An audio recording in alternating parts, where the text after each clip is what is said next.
سورة طه. بسم الله الرحمن الرحيم. طه ما أنزلنا عليك القرآن لتشقى إلا تذكرة لمن يخشى تنزيلا ممن خلق الأرض والسماوات العلى الرحمن على العرش استوى له ما في السماوات وما في الأرض وما بينهما وما تحت الثرى وإن تجهر بالقول فإنه يعلم السر وأخفى الله لا إله إلا هو له الأسماء الحسنى وهل أتاك حديث موسى إذ رأى نارا فقال لأهلهم كثوا إني آنست نارا لعلي آتيكم منها بقبس أو أجد على النار هدى فلما أتاها نودي يا موسى إني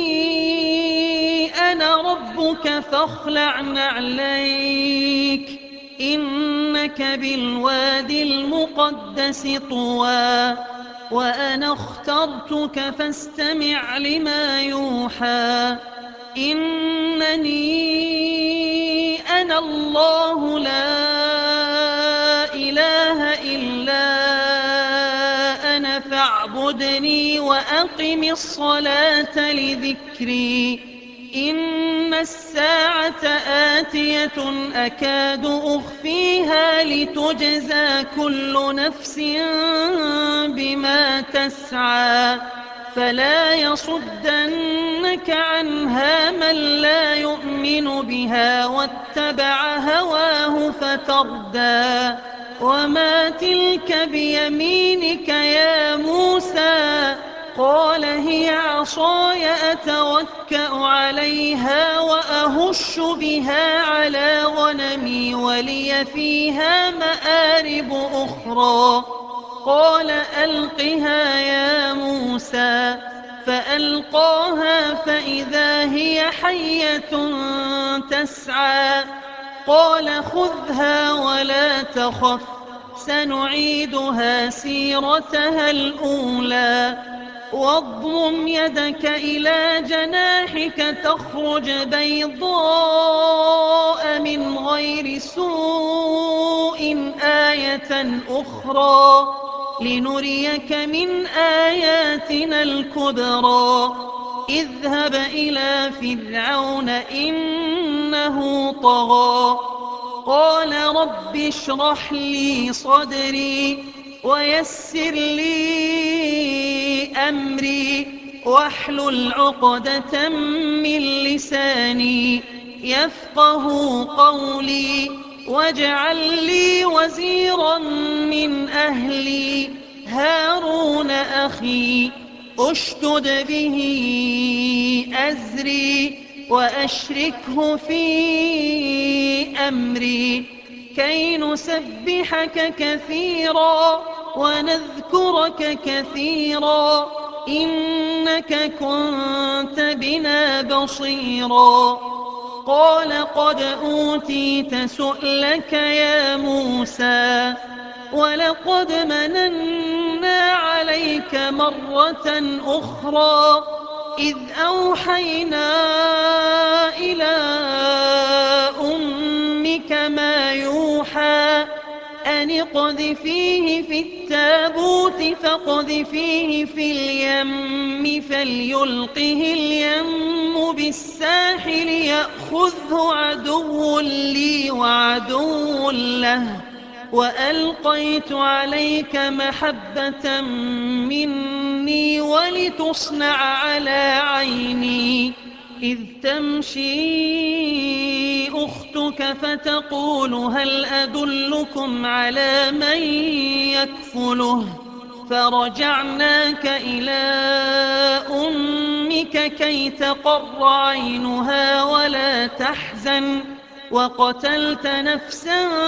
فنجيناك من الغم وفتناك فتونا فلبثت سنين في أهل مدين ثم جئت على قدر يا موسى واصطنعتك لنفسي اذهب أنت وأخوك بآياتي ولا تنيا في ذكري اذهبا إلى فرعون إنه طغى فقولا له قولا لينا لعله يتذكر أو يخشى قالا ربنا إننا نخاف أن يفرط علينا أو أن يطغى قال لا تخافا إنني معكما أسمع وأرى فأتياه فقولا إنا رسولا ربك فأرسل معنا بني إسرائيل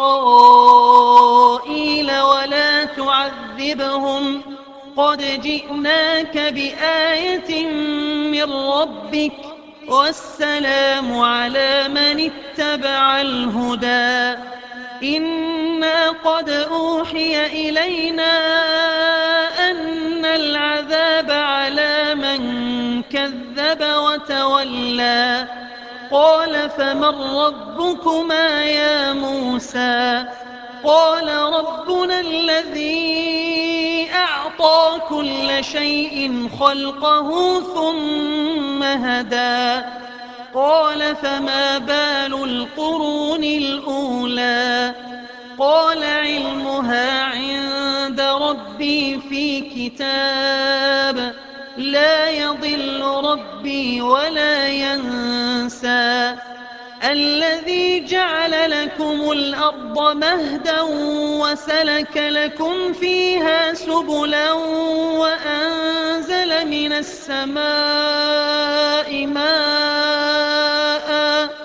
وأنزل من السماء ماء فأخرجنا به أزواجا من نبات شتى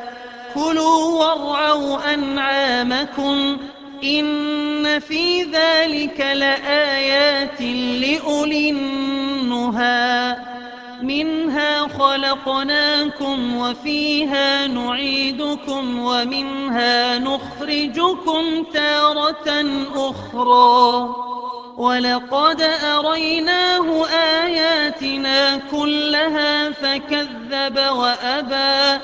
قال أجئتنا لتخرجنا من أرضنا بسحرك يا موسى فلنأتينك بسحر مثله فاجعل بيننا وبينك موعدا لا نخلفه نحن ولا أنت مكانا سوى قال موعدكم يوم الزينة وأن يحشر الناس ضحى فتولى فرعون فجمع كيده ثم أتى قال لهم موسى ويلكم لا تفتروا على الله كذبا فيسحتكم بعذاب وقد خاب من افترى فتنازعوا أمرهم بينهم وأسروا النجوى قالوا إن هذان لساحران يريدان أن يخرجاكم من أرضكم بسحرهما ويذهبا بطريقتكم المثلى فأجمعوا كيدكم ثم أتوا صفا وقد أفلح اليوم من استعلى قالوا يا موسى إما أن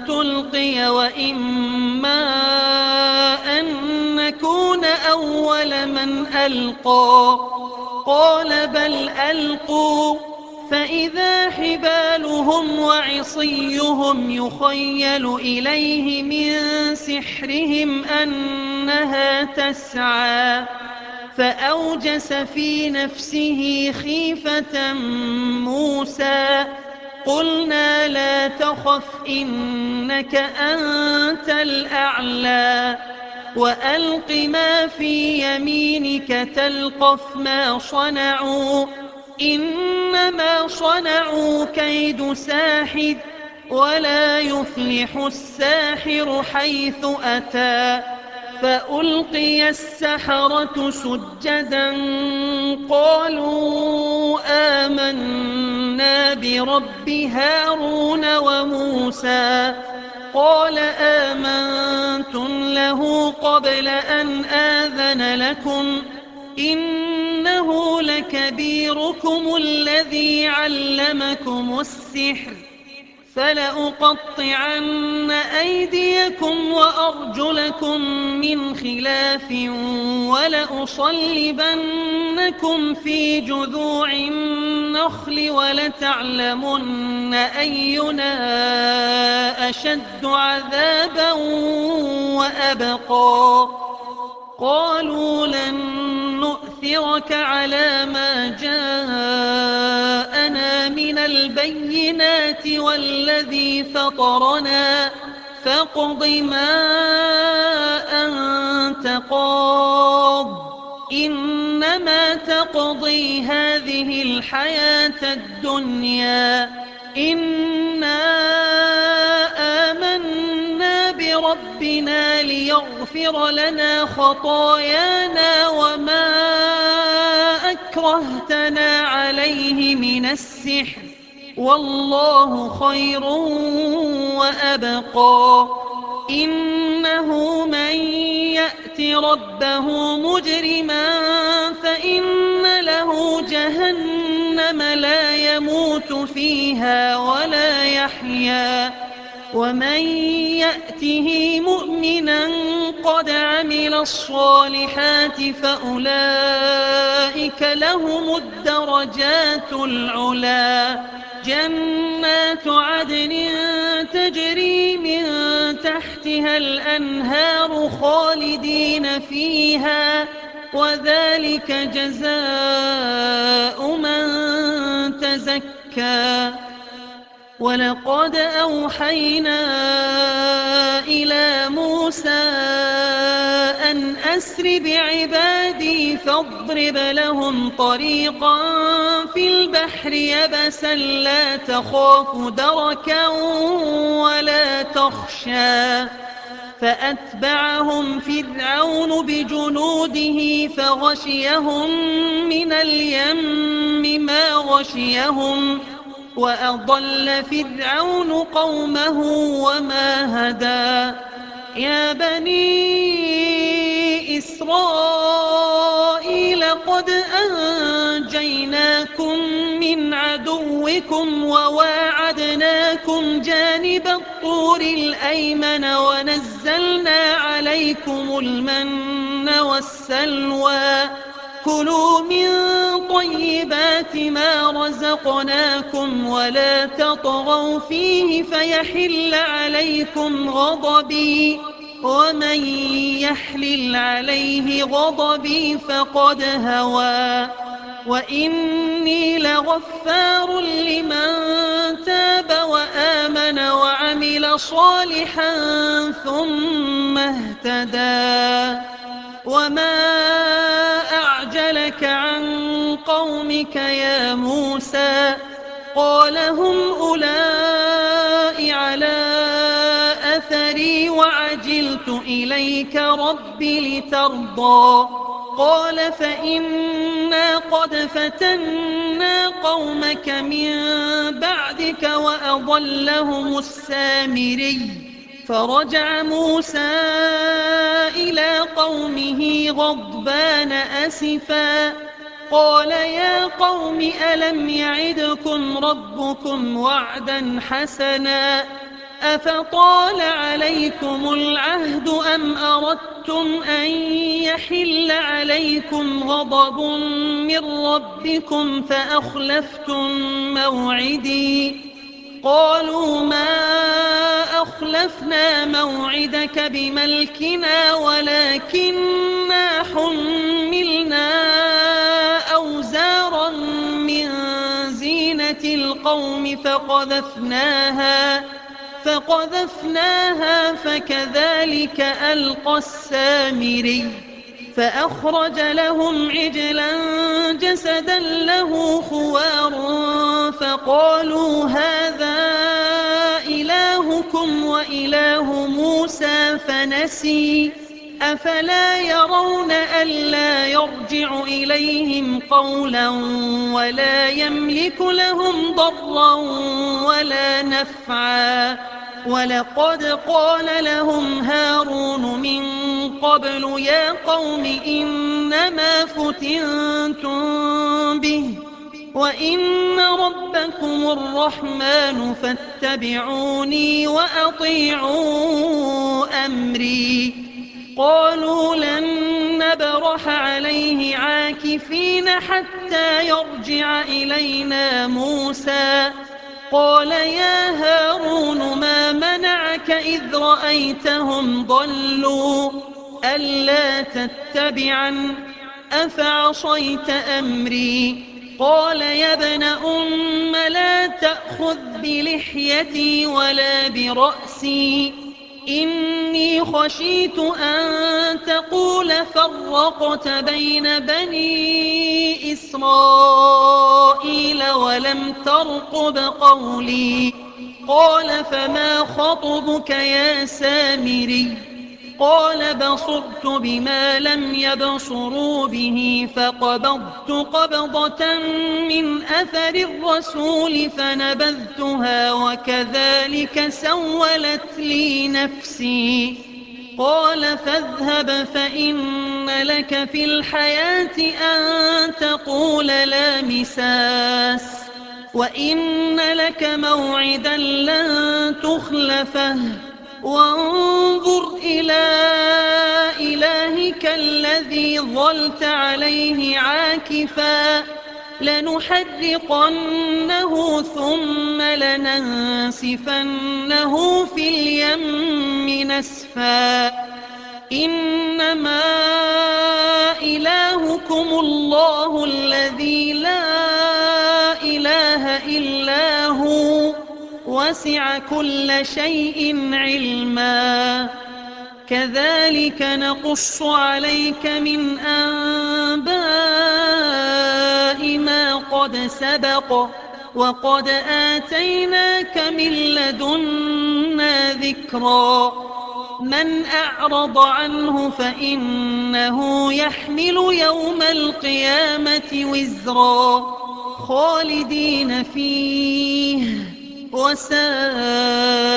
لهم يوم القيامة حملا يوم ينفخ في الصور ونحشر المجرمين يومئذ زرقا يتخافتون بينهم إن لبثتم إلا عشرا نحن أعلم بما يقولون إذ يقول أمثلهم طريقة إن لبثتم إلا يوما ويسألونك عن الجبال فقل ينسفها ربي نسفا فيذرها قاعا صفصفا لا ترى فيها عوجا ولا أمتا يومئذ يتبعون الداعي لا عوج له وخشعت الأصوات للرحمن فلا تسمع إلا همسا يومئذ لا تنفع الشفاعة إلا من أذن له الرحمن ورضي له قولا يعلم ما بين أيديهم وما خلفهم ولا يحيطون به علما وعنت الوجوه للحي القيوم وقد خاب من حمل ظلما. ومن يعمل من الصالحات وهو مؤمن فلا يخاف ظلما ولا هضما. وكذلك أنزلناه قرآنا عربيا وصرفنا فيه من الوعيد لعلهم يتقون أو يحدث لهم ذكرا. فتعالى الله الملك الحق ولا تعجل بالقرآن من قبل أن يقضى إليك وحيه وقل رب زدني علما. ولقد عهدنا إلى آدم من قبل فنسي ولم نجد له عزما. وإذ قلنا للملائكة اسجدوا لآدم فسجدوا إلا إبليس أبى. فقلنا يا آدم إن هذا عدو لك ولزوجك فلا يخرجنكما من الجنة فتشقى. إن لك ألا تجوع فيها ولا تعرى وأنك لا تظمأ فيها ولا تضحى. فوسوس إليه الشيطان قال يا آدم هل أدلك على شجرة الخلد وملك لا يبلى. فأكلا منها فبدت لهما سوآتهما وطفقا يخصفان عليهما من ورق الجنة. وعصى آدم ربه فغوى ثم اجتباه ربه فتاب عليه وهدى. قال اهبطا منها جميعا بعضكم لبعض عدو فإما يأتينكم مني هدى فمن اتبع هداي فلا يضل ولا يشقى. ومن أعرض عن ذكري فإن له معيشة ضنكا ونحشره يوم القيامة أعمى. قال رب لم حشرتني أعمى وقد كنت بصيرا. قال كذلك أتتك آياتنا فنسيتها وكذلك اليوم تنسى. وكذلك نجزي من أسرف ولم يؤمن بآيات ربه ولعذاب الآخرة أشد وأبقى. أفلم يهد لهم كم أهلكنا قبلهم من القرون يمشون في مساكنهم إن في ذلك لآيات لأولي النهى. ولولا كلمة سبقت من ربك لكان لزاما وأجل مسمى. فاصبر على ما يقولون وسبح بحمد ربك قبل طلوع الشمس وقبل غروبها ومن آناء الليل فسبح وأطراف النهار لعلك ترضى. ولا تمدن عينيك إلى ما متعنا به أزواجا منهم زهرة الحياة الدنيا لنفتنهم فيه ورزق ربك خير وأبقى. وأمر أهلك بالصلاة واصطبر عليها لا نسألك رزقا نحن نرزقك والعاقبة للتقوى. وقالوا لولا يأتينا بآية من ربه أولم تأتهم بينة ما في الصحف الأولى ولو أنا أهلكناهم بعذاب من قبله لقالوا ربنا لولا أرسلت إلينا رسولا فنتبع آياتك من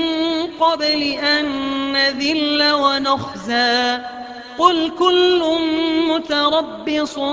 فتربصوا فستعلمون من أصحاب الصراط السوي ومن اهتدى.